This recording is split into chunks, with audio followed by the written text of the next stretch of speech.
so much, Skyler. So I'll just start off by doing a quick land acknowledgement.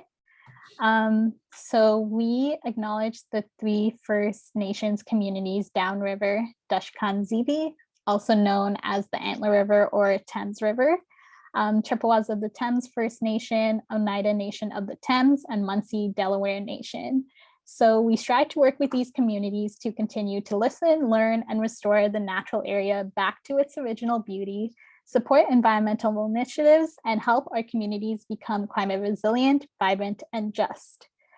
So today we have 3 amazing speakers joining us: Lisa Kohler, the Executive Director of the Halton Environmental Network, Rebecca Dannard, the Executive Director of reThink Green, and Skyler Frank, the Executive Director of the London Environmental Network. So I'll introduce our first speaker, Rebecca Dannard. As Executive Director of reThink Green, Rebecca Dannard is passionate about finding collaborative solutions to environmental challenges. She has extensive experience in nonprofit leadership, project management, and community engagement. So I'll pass it off to Rebecca.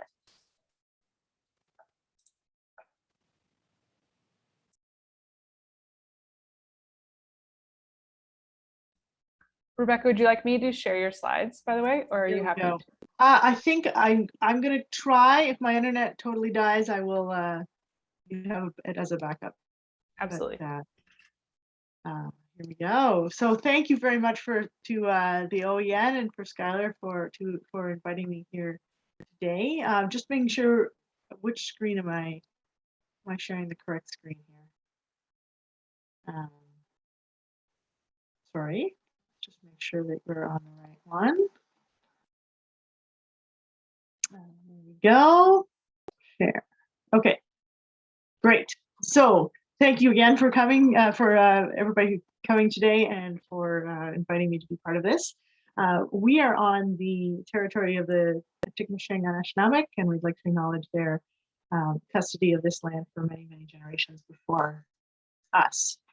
So I'd like to take the opportunity today to just talk about our work with environmental groups in the Greater Sudbury area. We've been doing it for almost 20 years and have learned some interesting lessons along the way, and have quite a mature network at this point. So yeah, just sort of take you through that journey. Hopefully it'll be helpful for those of you starting these networks. So we started as, is this advancing? Come on, there we go. Okay, so this organization started as the Sudbury Basin Environmental Networking Initiative, or SPENI, which has got to be one of the worst acronyms of all time.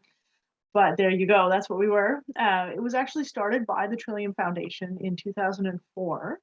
And the idea was that they wanted to work with an environmental umbrella group rather than engaging with all of the smaller groups in the Sudbury area. So they put this initiative together, said, you guys start a network and we'll fund the network rather than funding all these individual groups. So we actually were incorporated as the Greater Sudbury Environmental Network in 2006, and that's actually still our legal name. So in the beginning there, when we were funded by Trillium, we did a lot of capacity building, we did workshops, we had an environmental resource center, which had a library as well as online resources, like an actual physical library with books that people could take out and look at. We also ran the Earth Day Festival. So this really led to a very, it built a really nice collaborative community. Because we're in Northern Ontario, it's a bit of a different situation than in some communities down south, in that we have not as many environmental groups and not many of them have capacity. Many of them are without staff, and the ones that do have staff are really focused on a single issue, like Junction Creek. They do all things about the creek, but that's really their exclusive mandate. So there's very little of the competition over, this is my program and why are you stealing my program. It's just basically, let's divide and conquer and try and get as much done as we can. So that's it's been a really nice collaborative community addressing a lot of the issues that you see on that little infographic. So air quality, local food, energy, transportation, land use planning, green buildings, climate change.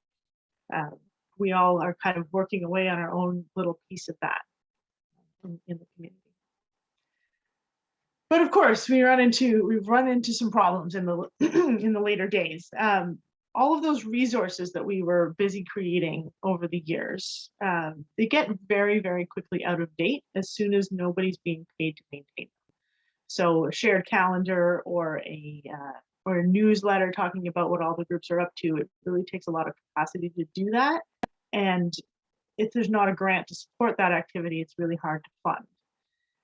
The membership itself of all the green groups was not sufficient to pay for the needs of the network. They're small, low capacity groups, and the membership fees, we couldn't raise them to the extent that we would actually be able to pay for this network. We also had a challenge with, as the network got more mature, there was more diversity among the needs of the groups. So some of them were very sophisticated with staff and boards and, very access to grants and funding. And others were basically 2 people in a Facebook page. So the capacity needs were really different between the different groups. And this really sort of culminated in a project which was another Trillium grant to provide the CRM nation builder and do engagement organizing work with our groups. And there was a number of other challenges with this project, but the main one was that we quickly discovered that many of the groups just didn't have the capacity either to pay for the software once the grant was over, or to engage in the work that was needed to really mobilize in an engagement organizing kind of way and manage a database of supporters. It was just beyond what most people could do. And I was sort of put in this really uncomfortable position of trying to sell a program to people who really didn't want it or need it, trying to meet my deliverables. And I felt I was really forcing people into a situation where they weren't getting something that they needed, and they were getting a lot of stuff they didn't need. So we did a lot of creative things to fulfill that project, including going outside of Sudbury and going outside of the environmental sector to meet our deliverables to Trillium, and trying not to burden our local organizations with something that was really our problem. So we moved to a different solution, which is this shared platform idea. Now, if I can, I'm going to try and share a little video because it explains it really, really well. There's no audio on it, Rebecca. Sorry. Uh-oh. Okay, there's no audio. Just a second. Oops. Oh. Sorry. I don't know how.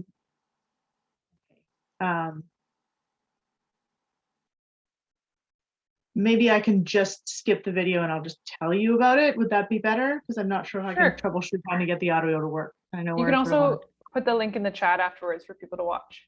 That's right. I'll put the link in the chat when we're done here. Okay, so I guess the summary of the shared platform idea is that we use our capacity to support community projects. So rather than supporting organizations, we're now supporting projects. And whether that's through being grant eligible for a grant that other people are not because they're not incorporated, or a shared staff position where they only need a part-time staff and we can get them an intern as a part-time staff, part-time with them, part-time with us. Even just things like being a place where they can have an office and meeting space, or like being the local delivery agent for a larger regional project. So all of those kind of ideas were better than supporting these direct support to organizations that may or may not need all the same thing. It also allowed us to move to a real fee-for-service program because we were able to obtain funding for the particular project, and then we would take a portion of that funding to cover our costs that our costs of administrating. So we were able not to raise the membership fees for the members that we weren't doing a particular project for, so that the level of support was really reflective of the amount of work that we were putting into the project. But it wasn't the member that was having to pay for that support. It was all through funding that we'd help them obtain. But we also were able to maintain some of the group services that were of highest value to the members, but of not significantly more work for us. And that included, at least until recently, we did make some changes due to the COVID pandemic, but having a physical space, so a meeting place where they could host board meetings, a mailing address where they could receive their mail, access to printing and copying, and just storage for their banners and pamphlets and everything else they had going on. Which is, we can provide that with no additional cost to us because we're already in space. We also continue to do the Earth Festival, which is a chance for all of our groups to engage with the public and recruit volunteers and board members and whatnot. So this is our chance to have a one-stop shop for where everybody can find out about what's going on in the environmental community. We also do green gatherings. This is probably the most interesting one. This is a biannual meeting where we bring all the green groups together and they talk about, everybody gives a little update as to what they're doing, and we do some collaborative goal and priority setting.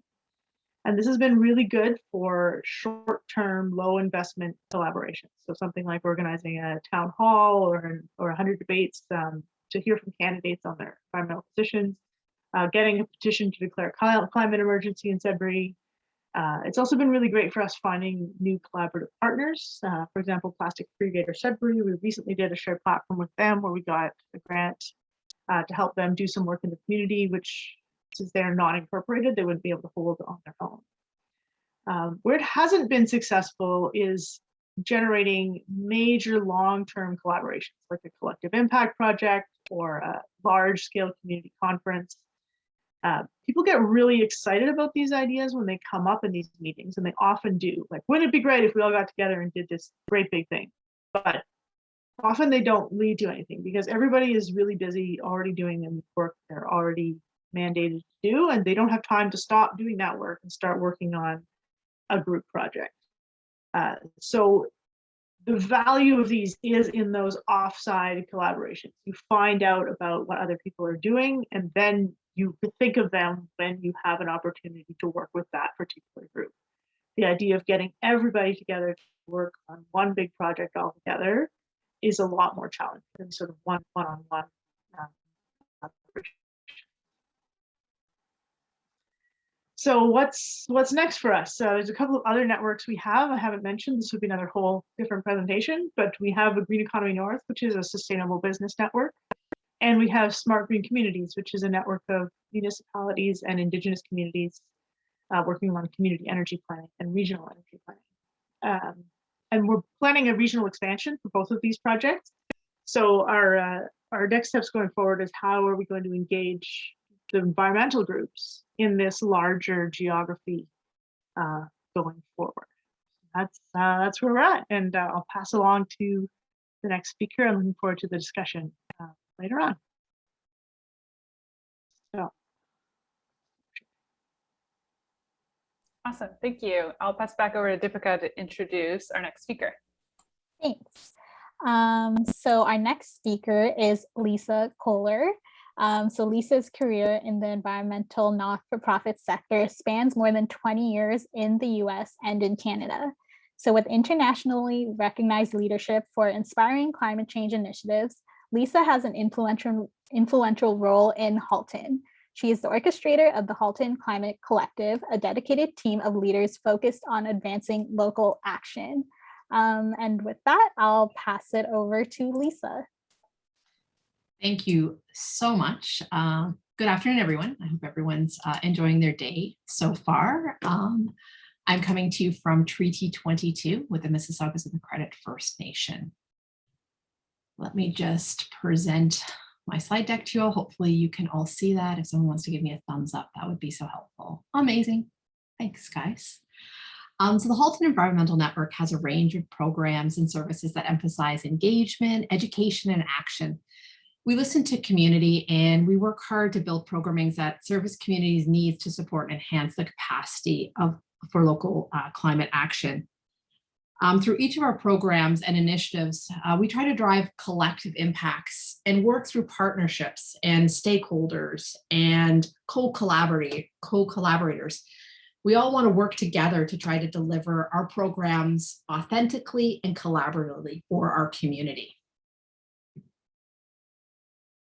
Thanks to Skyler, she asked some really great questions.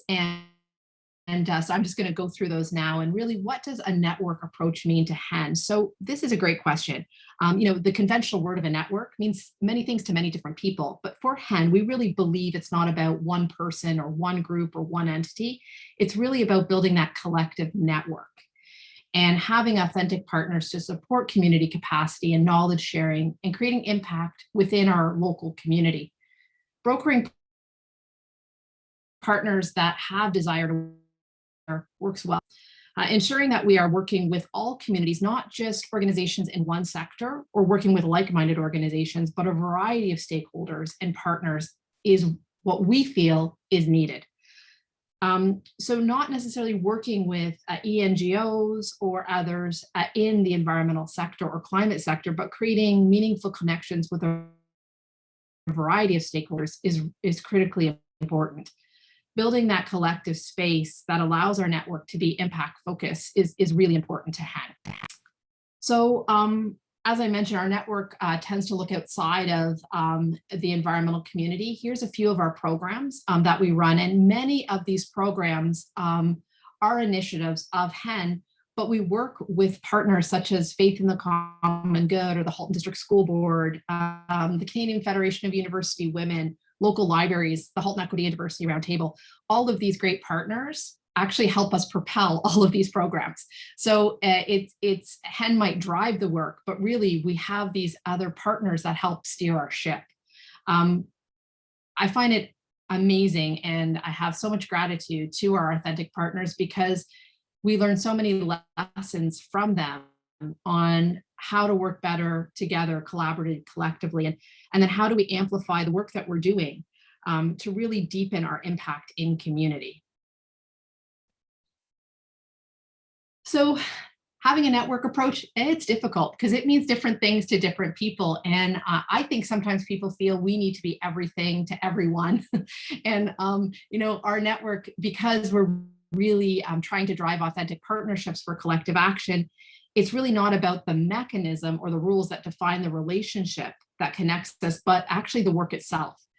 We want to make sure that at Hen, every partner, every person that comes to our organization has a place in space, regardless of the sector in the community that they represent, regardless of their label, regardless of their past. We just want everyone to work together for the future of our community.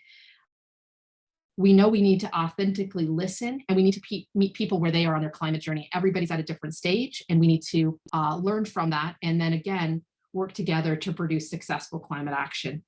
We feel we need to expand our network and our partners with even more, with a larger variety of community stakeholders. Again, not just working with one sector, but really being mindful of delivering our mission of climate action for our entire and whole community. We think it's important for local community to acknowledge that Hen has its own strategic goals that we need to achieve. The strategy is developed by our board of directors, and our mission values need to be executed at the team at Hen. Our board is very measured, I would say, and they have defined metrics, ensuring that we are working together to elevate impact and align all of our programs and all of our partners with the ultimate action of local climate results in our community. We are limited due to capacity, and executing our internal work plan and deliverables can be challenging, especially when entities sometimes want us to do other programs or other initiatives or other work.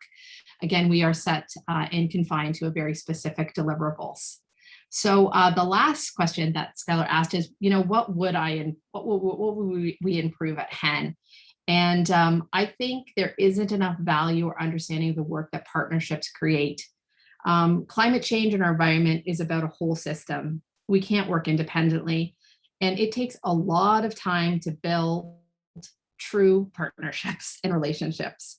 That work is unfunded, but it's really needed to drive change. So having more resources and capacity to ensure that building authentic partnerships is absolutely critical and something I can't wait to see more of in our community. Thank you very much for the opportunity. Awesome. Thanks so much, Lisa. I'll introduce our final speaker for today, Skyler Frank. So as Executive Director of the London Environmental Network, Cove's resident, and President of the Urban League of London Board, localist Skyler Frank can most often be found right in the middle of conversations overlapping the environment, the community, and politics. So I'll pass it off to you, Skyler. Thank you so much. It's great when somebody else can do your intro, because I was like, oh, I can't do mine. So thank you, Deepika. So I'll just talk a bit about what the London Environmental Network does and go through some of those questions that Lisa answered. And I just want to let people know the Q&A session will just be after my presentation. So if you do have any questions, make sure to throw them into the chat so you don't forget them. A bit about the London Environmental Network. So we're an environmental charity. We just got charitable status actually in April of this year. Before that, we were a nonprofit. But we're an environmental charity that aims to cultivate a more sustainable and healthier city. Our vision is for London to be known as one of the greenest and most resilient cities in Canada, and we do that through participation, collaboration, and capacity in our community to co-create positive environmental change. So a lot of the work that we do, similar to Lisa and to Rebecca, is working with various stakeholders and partners across the city to collectively try and improve the environmental sector and the capacity to address environmental issues. A bit about our history, because I think it helps set up how we are structured as a network. Essentially in 2013, there are 25 groups all related to environmental initiatives that gathered in London to discuss the needs that a network might be able to address. And through that process, Reforest London and Thames Talbot Land Trust, which are two larger environmental charities in London, they collaborated on a Trillium grant, again, similar to Rebecca's story in Sudbury. And we're fortunate enough to receive 3 years of funding to operate this network. And we officially launched to the public in 2015. By 2018, we incorporated as our own nonprofit. So prior to that, for those 3 years, we were incubating under the guidance and leadership of Thames Talbot Land Trust and Reforest London, and we're kind of considered a program of theirs. The intention was, of course, always to, leave the basement of the parents and incorporate into our own nonprofit, which we did in 2018.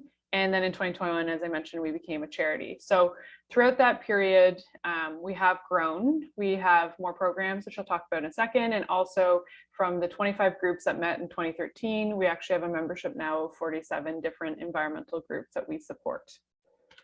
And we do run almost a network of networks in certain programs. So as a network, our membership is the environmental organizations that work in London. And so we offer them network supports, which is kind of a program, but it's mostly the kind of the core of our operations. That being said, we do have a variety of other programs where we work with different organizational types. So Green Economy London, we work with mostly businesses and organizations to help them reduce their emissions and set ambitious targets on climate change and water and waste reduction. We also are starting to work with residents through our Greener Homes London program, and Green in the City and Green Drinks and My Wild Green Home are all different forms of events and programs that we run for the community. Again, those ones are mostly focused at individuals. Depave Paradise is a new program we launched this year, and that's ripping up asphalt and replacing it with green infrastructure.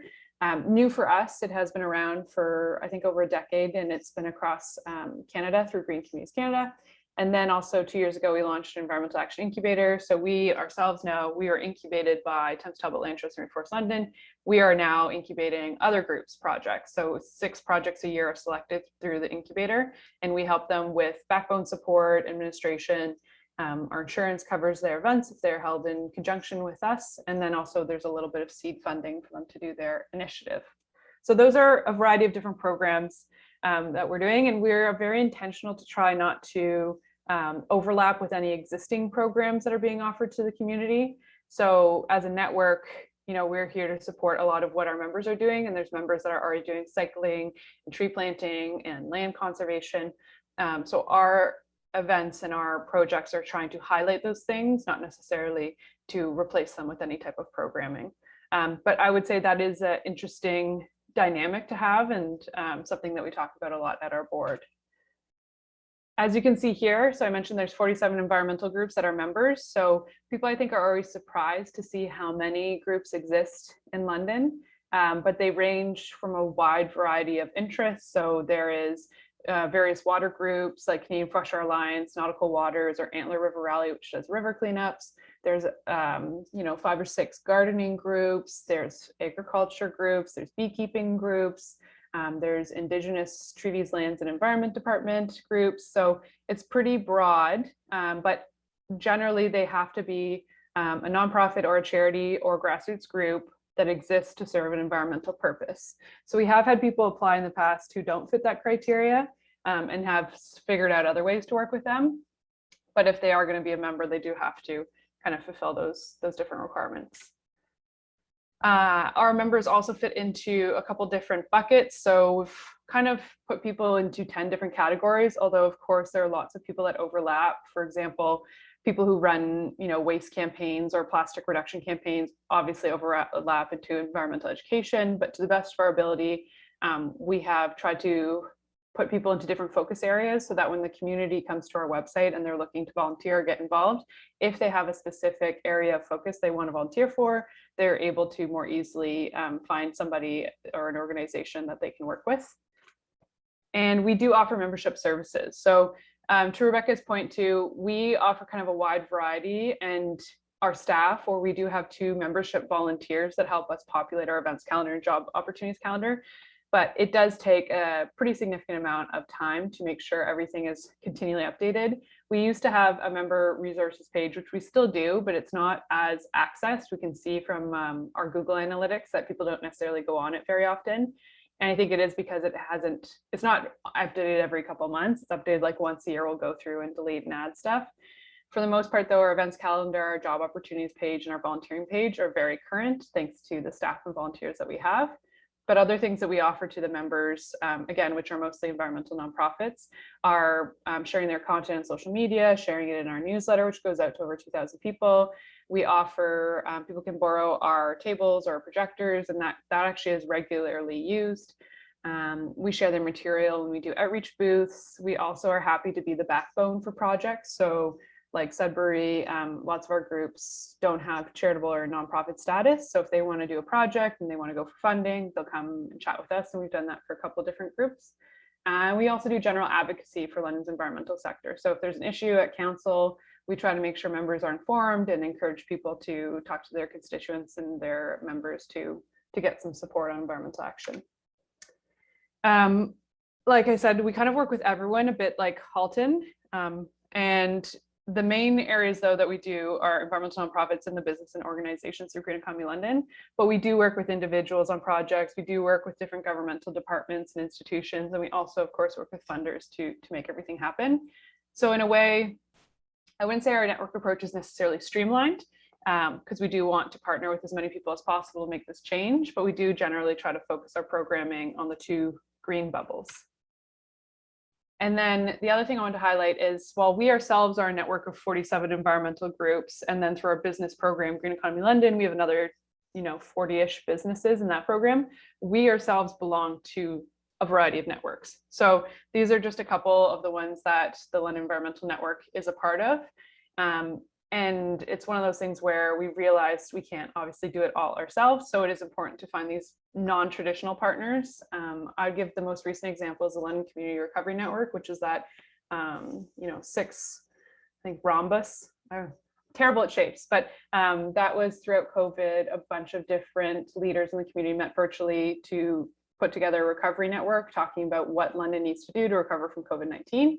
And I sat on one of the subtables, and they just put together a report that will be going to council shortly. And through sitting on that network, we were able to ensure that one of the recovery points is climate action. So not only is it important for the business community to recover financially, while they're doing that, they can't at the same time increase their emissions. So it must be part of the recovery process to have emission reductions. And then a couple other collaborations. We do Green in the City, which is a series of environmental talks we do at the library in the city. We have done conferences in the past. So the last one we did was in 2018. It was called the River Talks, and there were about 9 different partner organizations on that. And we used to do a conference every year. We stopped during COVID, but we'll be doing those again in the next couple of years. And then, like I said, for advocacy, an example is we did a big push for the city's multi-year budget in 2020.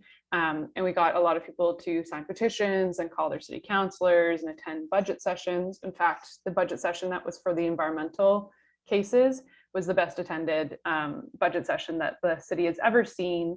And I think that's because people really care about seeing there be funding allocated to climate action, not just having a plan, but the importance of actually paying for it. So we helped coordinate that community response to the budget. A couple of lessons we learned. So it sounds cheesy and hokey, but honestly, we can't solve these issues alone in the environmental sector. We already know that we're all speaking to the choir and everyone's on board with making these changes. We need to get out into the community and talk to people who are non-traditional partners. We've also been learning that funding proposals are more meaningful and transformative with more partners. For example, there's a big federal grant where there are, I think, 9 or 12 different environmental groups that applied for the funding, and to my knowledge, none of us got any of it. And it probably would have been smarter if we had just pooled all of our kind of desires and applications together into one funding proposal for all of the London organizations. So that's something that we want to work on. And then the issues that we're trying to solve are multi-layered and complex. So one example of that is one of our local organizations, they do river cleanups, but then they also run into the issue of homelessness and poverty, which London has a lot of homeless individuals. And there's an overlap between a housing first approach, which is more of a social service, and also environmental pollution. So it's like, if we can make sure all of these people have homes and a basic minimum income, it would actually also improve the pollution that's happening in the environmental sector, because these people are out in the community and generally living in some of our natural parks and areas. So that's like a complex issue that needs to be addressed, and the solutions to it aren't necessarily just environmental solutions, they're also social solutions. So that's why we like to work across other groups. A couple others want to improve in is creating sector-wide metrics. So London has a net zero by 2050 target that is city endorsed. And we've been talking about how do we make sure all of the work that we're doing like aligns to those bigger overarching targets, and how can we show that our sector is helping us achieve them. We're also hoping to create more subsector specific caucuses or groups. So I really loved your green gathering stuff that you talked about, Rebecca, because I thought that would be a really good way to have kind of subsector groups. So like the climate action groups, the waste reduction groups, like have them meet kind of quarterly or biannually to discuss what they're working on. We are hoping to introduce a sliding scale membership fee, because we actually don't charge anything for our membership services. And then also we need to start figuring out how to do better group applications, like I said, for funding.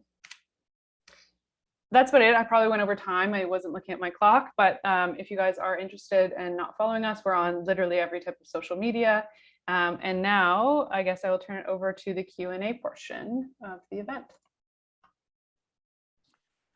Well, that was very impressive. Thanks to all 3 of you. I am sure that there's lots of questions that people have, that the 3 presenters may have questions in a dialogue internally. So I'm going to encourage those in sort of a phase 1. But I'm also going to put up very fleetingly on the screen here something I'd like you to think about. I've been in this a long time, as per my old photograph and my question about the London EMRCB. And through the years, the ground has changed. The OEN used to have well over 100 members. It was based on policy and not geography. The internet allowed a lot of local groups to find each other, to talk to each other. They didn't have to channel that through us. And the internet also gave those local groups access to really powerful resources from provincial leaders, such as Canadian Environmental Law Association, Ontario Nature, Environmental Defence Canada, and so on.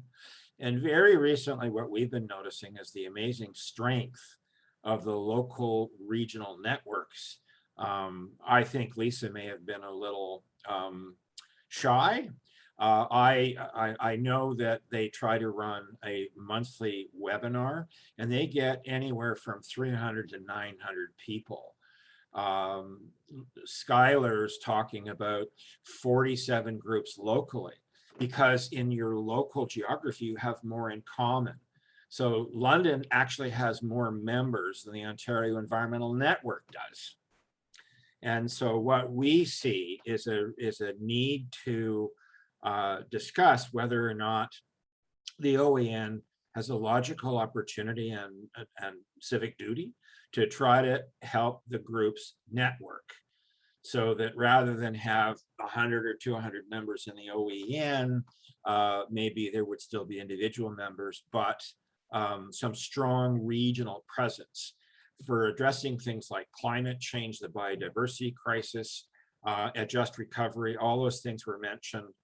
Land use planning in Southern Ontario is currently undergoing horrendous onslaughts, both from the province that's issuing minister's zoning orders and ignoring planning, to the local official plan review cycle that's underway now with comprehensive municipal reviews. And municipalities are talking about expanding their boundaries into taking over more agriculture and forests and natural areas